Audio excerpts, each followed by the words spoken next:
આજે હકાભાઈ પ્રેસ કરી હતી.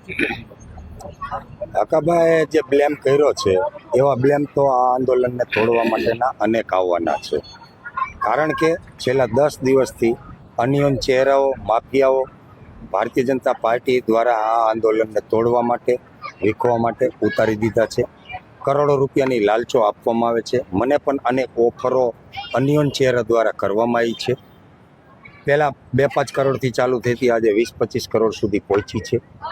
આ ઓફરો નહીં સ્વીકારાતા ત્યારબાદ ધાક ધમકીઓ પણ આવી છે, જોઈ લેશું, આમ કરી નાખશું, ટાંટિયા તોડી નાખશું. ત્યારબાદ એવી વાત મારી નાખવાની અન્યોન ચહેરા દ્વારા વારંવાર ધાક ધમકીઓ પણ આપવામાં આવી છે. આપના મીડિયા માધ્યમથી મેં ઘણી બધી ચેનલોમાં આજથી 5 દિવસ પહેલાં આ મેસેજ આપેલો છે કે મને એન્કાઉન્ટર કરવાની છેલ્લે કે સરકાર દ્વારા તમારું એન્કાઉન્ટર પણ થઈ શકે છે, આવી ધમકીઓ આપવામાં આવી છે.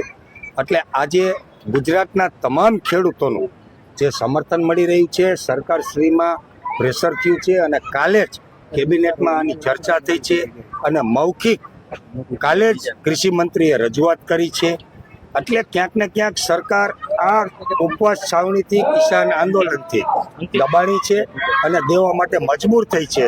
તો એમને ન્યાય આપવાની મનસા હોવાથી, કારણ કે ભારતીય જનતા પાર્ટીએ આજ સુધી કોઈને કંઈ પીરસ્યું જ નથી, એટલે એને આપવું નથી એવી મનસા એની સ્પષ્ટ થાય છે. એ આ આંદોલન તોડવા માટેના તમામ સામદંડ ભેદની નીતિ અપનાવી રહી છે. આવનારા સમયમાં આથી પણ મોટા બ્લેમ થઈ શકે છે. મારા ઉપર ખોટા કેસ દાખલ થઈ શકે છે અને મારા ઉપર હત્યાનો પ્રયાસ પણ થઈ શકે છે. તો ટૂંક સમયમાં જ હું મોરબી એસપી સાહેબને મારા પ્રોટેક્શન માટે હું આજે જ બપોર પછી પ્રોટેક્શન માટેની અરજી કરવાનો છું અને મારું પ્રોટેક્શન માંગવાનો છું. અત્યારે સોશિયલ મીડિયામાં વાયરલ થયો છે વિડીયો, જેમાં હકાભાઈને તમે વાત કરો છો 2 કરોડ રૂપિયામાં તમે સેટિંગ કરવાનું કહો છો, 1 કરોડ રૂપિયા તમારા ને 1 કરોડ રૂપિયા એના, એવી વાત કરો છો. કરશે બધી વાતો, અવાજ તમારો છે. એ પુષ્ટિ કરી શકે છે, એફએસએલ કરી શકે છે. આજે વાત કોઈ ગોળ થઈ હોય, હકાભાઈએ વાત કરી હોય કે હું ક્યાંથી દાન ભંડોળ લઈ આવું કે પાર્ટીમાંથી પૈસા લઈ આવું અને આપણે આ ખેડૂત આંદોલનમાં વાપરી નાખશું, એને પાઘડી પહેરવી હતી અને મોટું થવું હતું, આ ગામની સમિતિને સાથે લઈ જઈને સરકારમાં સમાધાન કરાવવું હતું.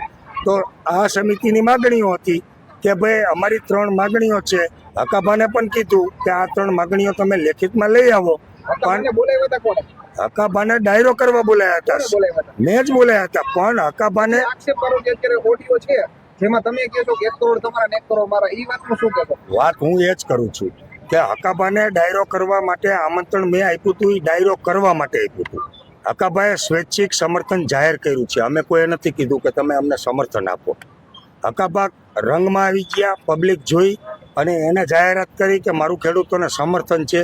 જો ખેડૂતોને સમર્થન હોય તો આવા કાવા દાવા ના કરવાના હોય, ખેડૂતોની પીડા સમજવાની હોય અને પાઘડી પહેરી અને આગેવાની લેવાની જીદ ના કરવાની હોય. હવે એની જીદ હતી કે આ સમિતિને લઈને હું સરકારમાં જાઉં, આગેવાની લઉં અને વરબાપ બનું. તો સીધી ક્યાંય પણ થાળી તૈયાર મળતી નથી, હોટલમાં મળે પૈસા દઈને. બાકી જમવાની થાળી બનાવી હોય તો એના માટે મહેનત કરવી પડતી હોય છે.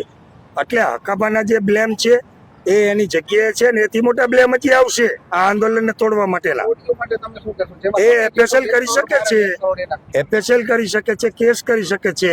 મને મારી નાખવાની ધમકીઓ આપવામાં આવી છે અને મારી પાસે ઓડિયો નથી, કારણ કે હું કોઈ દિવસ કોઈ પણ વ્યક્તિના રેકોર્ડિંગ કરતો નથી. એ હકાભાનો વિષય છે, તમે હકાભાને જઈને પૂછો. અવાજ તમારો નથી? મારો અવાજ નથી એની હું જવાબદારી સાથે કહું છું.